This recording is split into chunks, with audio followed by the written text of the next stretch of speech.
And with a regular cat. Raised in rural Michigan. Kind of was stupid, right? There was hardly anything to do. If you like staring at trees and crops and lots of alone time, that was the place to be.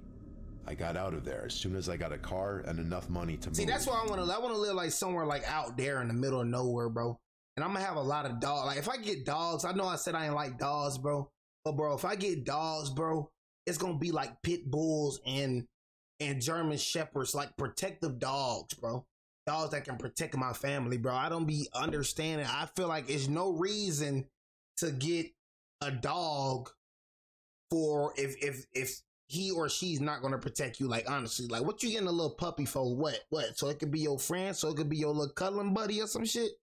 No, I mean, I'm not getting no dog for me to cuddle and be, oh, you so cute. Of course, I'm a treat my dog right and stuff like that. But my number one thing in my head is for you to protect my family. If I'm getting dogs, those are the type of dogs that I'm getting, bro. And I'm going to train them very right. You know what I'm saying? When it comes to the food, I'm going to feed them from my hands. That's the first mistake that people make, bro, when getting dogs. You need to feed your dogs from your hands so they will know I'm the one that provided food. You know what I'm saying? Honestly, bro, training going to be up to par, bro. I'm getting pit bulls, German shepherds, all type of shit around my house. Well, oh God. Place to be. Yeah, I know I'm be toted up with Glocks and K's and all type of shit. I'm telling you, I'm finna pack up with some weapons. I got out of there as soon as I got a car. That's the first thing I'm getting, bro. That's the first thing I'm getting, bro. When I get hella cash or anything, but I'm I'd going pick crazy on weapons, bro. Any day. Buying all type of shit. My parents don't own that property anymore. They sold it 5 chains, years. Nigga. Like I said, oh, forget all them chains and all that. The way I think it's gonna be like a zombie apocalypse in the future. You know what I'm saying? I'm finna start buying canned foods and all that. Y'all see this? Like, nigga, I'm stacked up on water. Y'all think I'm playing? It's more like, bro, it's just 3 right here, but the water I stay stacked up on, bro, because the way I think is just very weird, bro. I always think like I gotta be prepared for something. I don't know what I'm getting prepared for, but something just tell me to get prepared. I don't know what the fuck it is, but I'm the type, I just get prepared, gang. I ain't gonna lie to you. I don't know what the hell, but you know, I'll be prepared. So I'm like, years ago, prepared, but man. To describe it, it was a 3-acre property. Especially with them weapons. The I know house I'm itself get a lot was of pretty them, boy. big, and there was a storage building out back. I was 13 when this happened. My parents would leave me alone with a chain. I ain't never really been a chain type. They trusted me because I matured at a young age and I had responsibilities on the property. It was a weekend. Probably buy a chain for like what, 15? Nah, hell no. Gotta be like 5,000 or some shit. And I was playing Vice City on my PS2 in the living room when suddenly a loud metallic bang came from outside somewhere in the yard. I right away ran to every window I could to look outside to see if I could see something, and I didn't see anything until I got to the window looking out to the storage building out back. Don't go out there. The door to it was completely open. I went immediately to grab the rifle from the closet and go outside. That's how you get I made my presence known, shouting who's in there, to no avail. When I got to the door, I made it known I had a gun before looking inside. There was a bunch of stuff in there, from the sit-down mower to the quad to infinite little lawn care items. Someone could have been hiding behind any of that stuff. Even as a kid, I didn't scare easily, but at that moment, I got really unsettled. And so I closed the door to the building and went back inside the house. I locked the door and then sat at the window for the longest time, watching the storage building, expecting the door to open at any second. That door was heavy and impossible to Man, my ass would have been camping out right here. Where the storage at? The storage behind the house right here or some shit, man. I would have been camping right here with that rifle. Open by itself. Where the fuck his ass get out that motherfucker with a spark his ass? Someone came and opened it. Whether they were still inside of the building, I wasn't sure. That is a nice house, though. I decided to go call my dad and ask his opinion. I went to the kitchen to the landline phone and called my dad's cell phone. Right here. He didn't pick up, so I left a voicemail. This was back when you'd still have to leave someone a voicemail because texting wasn't mainstream. Damn. After that, I went back to sitting next to the window, but now I put on a TV show in the background to make this less monotonous. I took the phone with me. See, shit like that with no blinds and I can't live like that. I need blinds on every window. That right there, I'm too paranoid for this shit, y'all. I am too paranoid for that shit. I'm gonna keep it real with you. That right there, I cannot do. I need blinds on every freaking window. I was probably about to give up when I heard creaks from upstairs. My heart was now in my throat. I had to ask myself the big question. Was I working myself up, or was someone here? I had a serious guard dog mentality. Even if I didn't love that place, I saw it as mine, my family's. Somebody upstairs. I had to protect it. But but I was in over my head. I grabbed the rifle again and walked upstairs. I didn't say anything. Calling out would only make a potential intruder know that I heard them. And then you gotta understand, you know the house more than he do. You know the house more than he do. You know what I'm saying? So, you feel me? Don't go looking for him. Let him come look for you. And like I said, I don't know about dude, but dude probably ain't trying to kill. He probably just trying to scare. For me, I feel so comfortable, bro, of, you know, he up here, I'm down. But for me, I know I'm finna kill you. I know I'm blowing. That's all I'm saying. I know I just need one good shot. I know I'm blowing. That's why I'll be just more comfortable and shit. I know I'm blowing. I'm blowing. I made it to the top of the stairs and I turned on the light for the upstairs hallway. There were 5 doors to open, all of them closed. 4 led to bedrooms, 1 led to the bathroom. Each door had a decently large crack underneath that would allow you to see under. The creak in the ceiling I heard moments earlier came from the side of the house my parents' bedroom was on. So I got down on my knees and looked under the crack of the door, and I saw 2 bare feet facing the other side of the door. I felt my stomach twist into a knot. The reality of the situation just became so much more real, and I realized I wasn't ready to threaten or, God forbid, shoot someone. See, he ain't ready for that. I got up and quickly went downstairs. He ain't built for it, sounds saying? Told you. He ain't built for it, bro. But I would have knocked that door down, man. I'm telling y'all, word is fun. I would have knocked that door down, man. I would have let some shots off on it. God forbid, shoot someone. I got up and quickly went downstairs, and I hid in the bathroom to call my dad. And they hid in the bathroom with a rifle. He still didn't pick up. I left another voicemail, and then I called again and again. He never picked up. Hid in the freaking bathroom with a rifle. He must have had his phone set down somewhere. I finally called 911, as I should have done right away, and I whispered into the phone the whole time, detailing exactly what was taking place. I was told to sit tight in the bathroom and not say a word. I heard footsteps coming down the stairs, and then they approached the bathroom door. Whoever it was somehow knew I went straight to the bathroom. The footsteps stopped outside the door, and there was a brief pause before a deep voice said, "What's up, kid?" I still remember the voice and those words so vividly.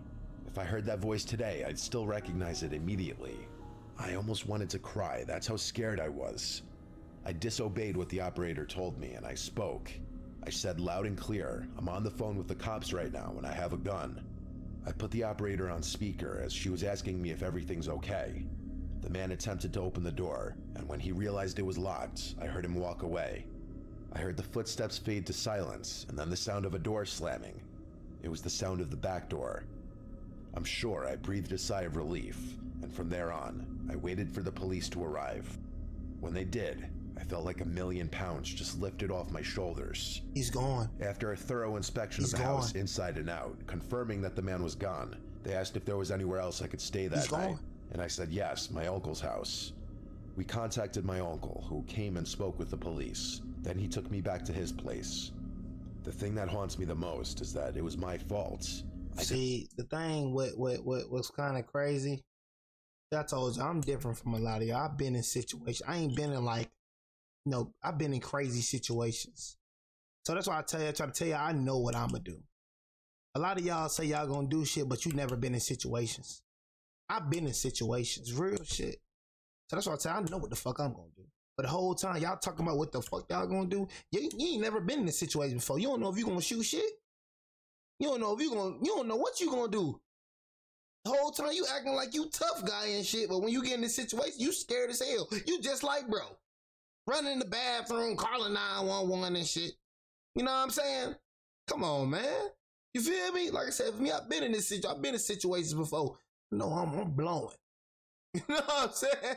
Bro would have got his ass like, I'm talking about through the door, like, would have kicked down the door, like, what? Shoot your ass. Ain't running no bathroom with no rifle, man. The hell, cut. And like I said, we in Georgia. Where I'm at, we in Georgia, G. I can legally kill you. You know what I'm saying? I can legally kill your ass. But like I said, gang, real shit though. I told you, my house, you ain't getting past. Once you step on my property, ding, ding, ding. I got cameras all around my house. Once you step on my property, ding, ding, ding. Once you step foot on my freaking driveway, that shit alert niggas. I got a door, I got a ringer, the door thing. I can see you in there, bro. Real shit. I got an alarm. Then you try to go down in the basement door. You try to open the windows open. I'm telling you, this bitch secured. Real shit. Could have prevented this. I ain't left the worried door about nobody unlocked as coming I in went this to the storage motherfucker. Best building believe to I'm gonna know you in this investigate. bitch. Clearly, that's when the man simply walked right into the house. With Even some with a hollows rifle in in your my ass. hands, I didn't feel safe at all. It was truly the most horrific experience of my life. You ain't like that though, little kid. I ain't gonna lie to you.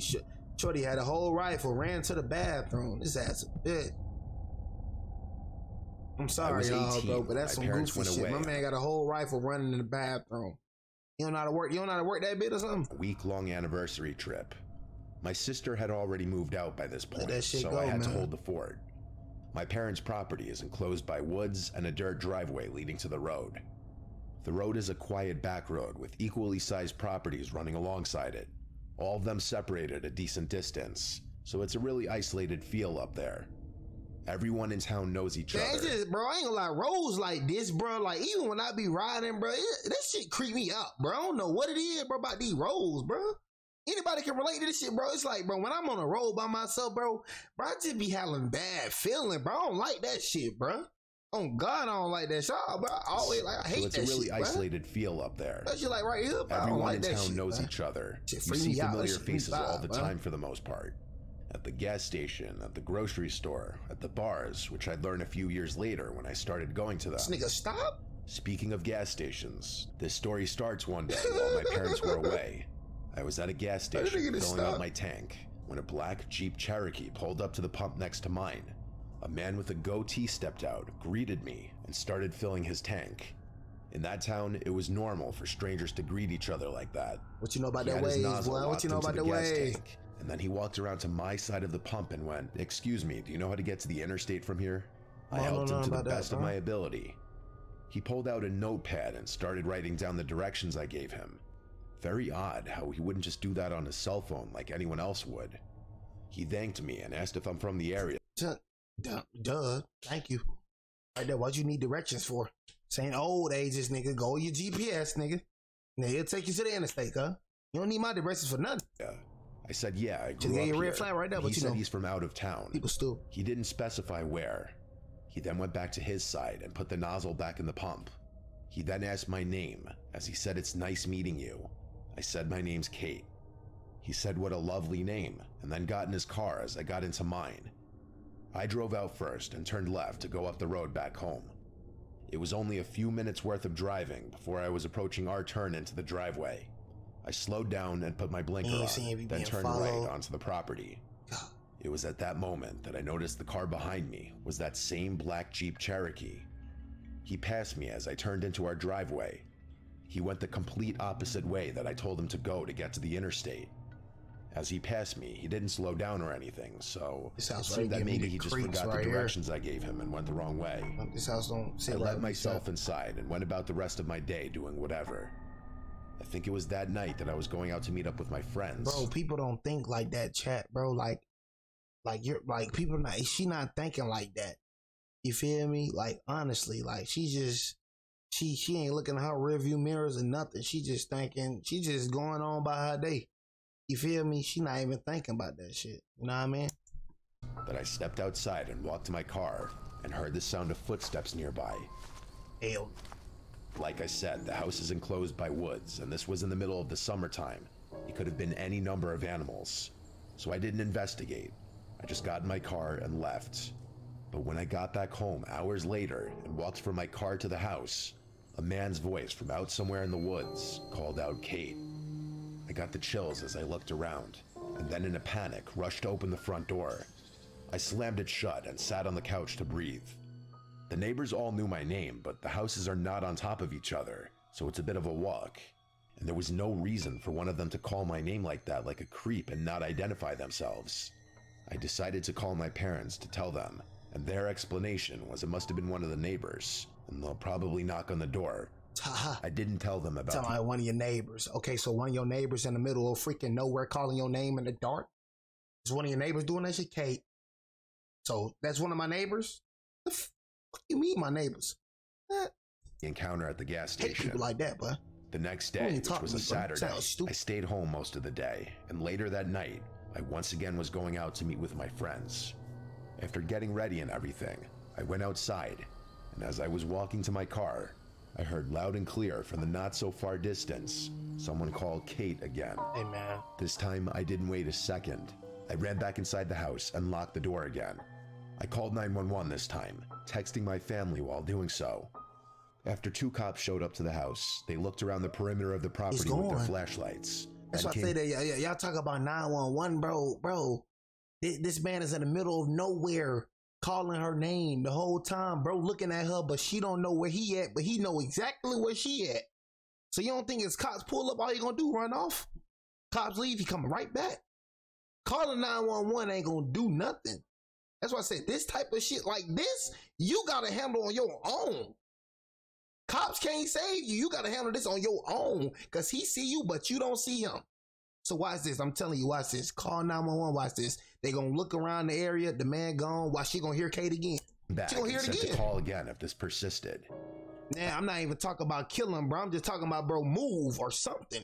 You gotta get up out of there, because that man ain't gonna stop. And it's only gonna get worse. This is just the beginning stage right here, while he doing that creepy shit, Kate. That's just the beginning stage. Next stage, he coming into the house. That's next stage. You know what I'm saying?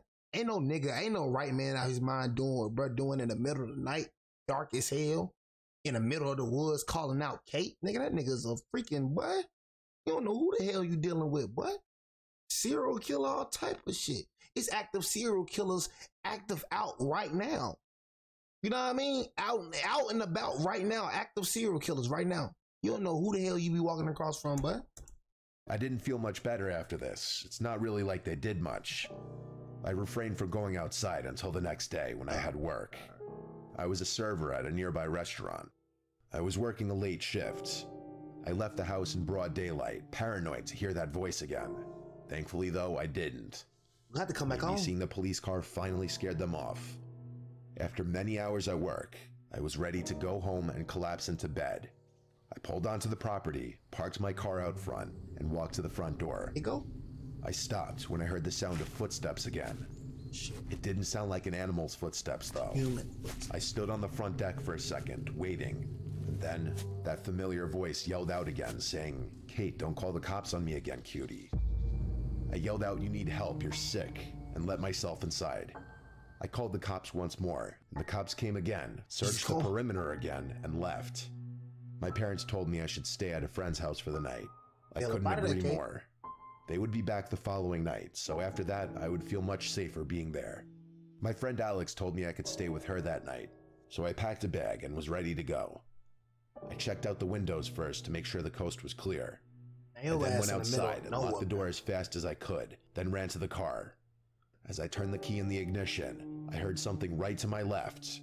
Right outside the driver's side door was a man wearing a face mask trying to open the door. I couldn't even scream. I felt like I was choking on air. As I put the car in drive, he started hitting the glass with his elbow. I looped my car around on the grass and sped down the driveway, and I turned right up the road and didn't stop until I got to Alex's house. I was hysterically crying the whole drive there as I had Alex and her dad on the phone with me. He said he would have come and picked me up had he known the situation. We called the police together for a third time in total. A couple officers went to my parents' house to investigate again, make sure no windows were shattered or anything. One officer came to Alex's house where I once again gave my description of what happened. This was probably the most action these cops had seen in a long time in this quiet town. Thankfully, my parents came home the next day, and I felt safe staying at home again. I fully believe the man at the gas station followed me home intentionally and scoped the place out, realizing I was by myself, and for whatever reason toyed with me, until he actually tried to pounce and get me. I shouldn't have given my real name, and I should have been more alert to my surroundings and realized he was following me in my car that day. Thank you. Some people are nuts and have way too much time on their hands. This incident was a huge motivating factor in my moving out to my own apartment a few months later. Be aware, man. Be aware. Be aware, man. That's all I gotta say. Y'all being aware, save your life, man. I was home alone one night for a reason I don't remember. Like that setup, though. All I remember is my entire family was gone. They get it set up just like that. I was 15 or 16 years old. I was a big gamer at the time. I was obsessed with StarCraft, and admittedly, I'd sometimes spend a weekend night or two playing StarCraft or some other PC game. This was right before COVID lockdown started. I was playing. Hey, bro, I ain't gonna lie. COVID lockdown, bro. I actually like, bro, COVID lockdown, bro. Like, it wasn't too bad, bro. I told y'all they was talking about people got to stay in, stay inside and stuff like that, lockdown and stuff like that, bro. I remember, boy. Remember that junk like it was yesterday, boy. I'm talking about it was locked down, man. I went to downtown, man, Atlanta, man. Y'all already know, man. There's always shit going on downtown Atlanta, man. Man, I went downtown Atlanta. When I mean that bitch looked like ghost town. I'm talking about nobody was on the roads, man. It was like, bro, it was like a fucking movie. This shit was crazy. I'm talking about me and my pops, we just riding around downtown Atlanta, but I've never seen downtown so empty in my life, but in my fucking life, that shit was like I was real life in a movie, like in a freaking apocalypse or some shit. You know what I'm saying? I'm talking about ghost town, boy. I ain't see nobody driving outside, boy. You know what I'm saying? I ain't gonna say nobody, bro, but I probably seen like freaking 2 or 3 cars, bro. You know, downtown Atlanta, man, that shit always packed down that motherfucker. StarCraft on my computer in my bedroom on the first floor. Like some real deal movie shit, man. Twice. I hurried to the door, not wanting to be away from. Y'all see that right there? Right when you would have said that, guess what I do? Come to my phone. Whole time I can see it. That's why I said that's another thing y'all got to get, bro. Those little doorbells you can see people through. That's when the doorbell rang. That's a must. Twice. I hurried to the door, not wanting to be away from the game for too long in fear of losing. I got to the front door and said, "Who is it?" as I always would if I was alone. A soft and weak voice on the other side said something that I couldn't hear. It sounded like a woman. I opened the door, with the storm door still separating me and this older woman standing on the other side, with a big smile on her face. Hell no. She had her hands behind her back. I said through the door, "Can I help you?" She said she needed to use a phone and asked if she could come inside. Ever since I was a little kid, I was always taught not to let a stranger into the house, ever. That included women. I felt so awkward, though, I didn't know how to turn her away. I redirected her to the library a few blocks down, because they'd surely have a phone. Deep down, I knew the library was closed at this point, but I was just trying to get the stranger who was trying to get into my house to leave. She was still smiling, but what she said next did not match her smile. She said, "That's very rude to turn away an old lady asking for help." I replied the only way I could think to, and that was that my parents don't allow strangers into the house. It's a house rule. I slowly started closing the door as I was saying sorry, and she just stood there, not moving but still smiling at me. And though her smile never changed, it suddenly felt much more menacing. I was walking back to my room when the doorbell rang again. Hey man, don't open that door, man. There was no way in hell I was opening the door again. That woman radiated weird vibes from the start. Maybe something was wrong with her, maybe she wasn't all there. These were things I had no way of knowing, and maybe that was selfish of me to send her on her way. Oh my god, but there you go. There you go, selfish. You go start feeling when you're on and shit. Here you go, bro. I promise you, bro. I promise she ain't gonna die, bro. I promise you, gang. You know what I mean? She ain't gonna die. You know what I'm saying? She go get another phone. Ain't gotta be about you telling me you on the phone in America, bro. You the only phone she can use. Like, man, I'm start feeling selfish and shit. Oh, here you go with this. I just wasn't opening the door for anyone when I was home alone. I went back to my game. Not too long after I sat back down, I heard something tapping on the window. Hey, man. Get this little old little crazy girl on, man. From something metal. The window was directly in front of my desk. I had the blind pulled down so I couldn't see what was making the noise, but I already had an idea. My room was the only room with a light on in the house. Turn it off! The horrible thought that it was the old woman from just before, and that she walked over to my window, terrified me. I turned off the sound on my computer. At this point, I didn't care about my game anymore. The clinking sound on the window persisted. I basically said, "Fuck this," and up and left to a different room in the house. I sat in the darkness of the living room for a bit, when the doorbell rang again. This woman was harassing me now. I tried to convince myself she wasn't a threat, just some crazy old woman who's probably clueless as to where she is. When she rang the doorbell a second and third time, I decided to go open the door. God damn, what? Like, you niggas be wanting to die, what? Nigga went and opened the door, man. Oh my god. Type of oh my god. I don't know what to say, chat. So whatever you do, Calls on his own stuff, man. This nigga went and opened the door. Oh, God. And ask her if there's someone I could call for her. But when I opened the door, there was now a man on the other side. He looked to be about 10 years younger than her. He said through the storm door, "Have you seen my mother?" I replied saying yes, she came to my door just before. He then apologized to me and said she has dementia and got out of the house. I suddenly felt bad, but he asked me if he could come in for a minute. No. She got dementia? Nah. Don't do it. And again, I felt awkward. Why did he need to come inside? I said the same thing that I told to the woman who we claimed to be his mother. I said we could just talk through this door. I then said that I think she went into my backyard because I heard something at my window. I told him he could go around back and check. He thanked me and walked down the walkway, and I thought he went into the backyard. But when I went to the back and looked out the back window expecting to see him searching around, I saw nobody. Not him or his mom. This was all too weird for me. I went to bed on the earlier side that night, just falling asleep with the TV on in the background. Bro, you went to bed, but the way I am, nigga, ain't no going to sleep about that shit. I'm talking about, man, I would have had my gun just up, man. I can't go to sleep after that shit. I can't. One thing I gotta understand, y'all gotta trust your gut, bro. Trust your gut feeling. If something telling you something wrong, something wrong. If you tripping, you tripping. So be it. If you tripping, you tripping. I'm just tripping then. But I'ma just be tripping. You know what I'm saying? Trust your gut feeling, bro. If something feels like, if it feels like something is off, something is off. That's something that God has given us, bro.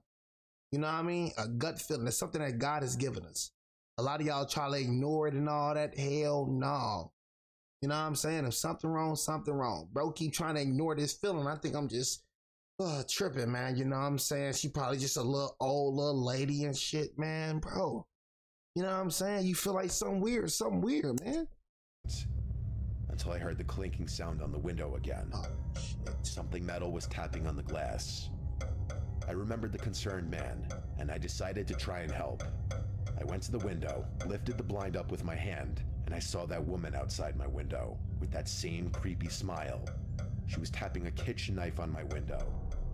I closed the blind and crawled back into my bed. This didn't feel like it was actually happening.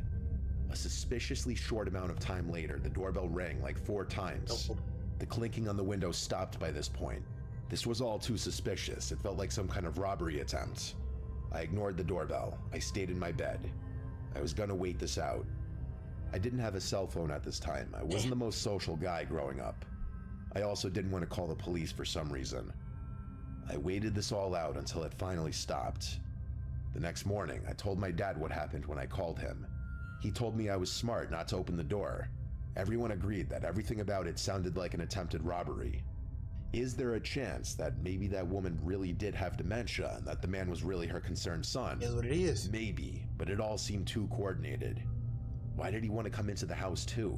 How did he even know she came to my house specifically? Why didn't he ever go into the backyard to look for her when I gave him permission to do so?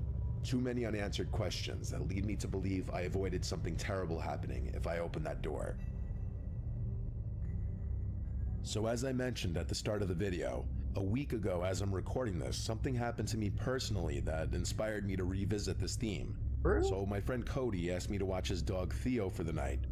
Theo's a little pomsky and he barks a lot, so when he started barking like crazy at something going on outside, I didn't pay any attention to it besides telling him to be quiet a few times. But when he went to the back door and kept barking, I figured he wanted to go outside.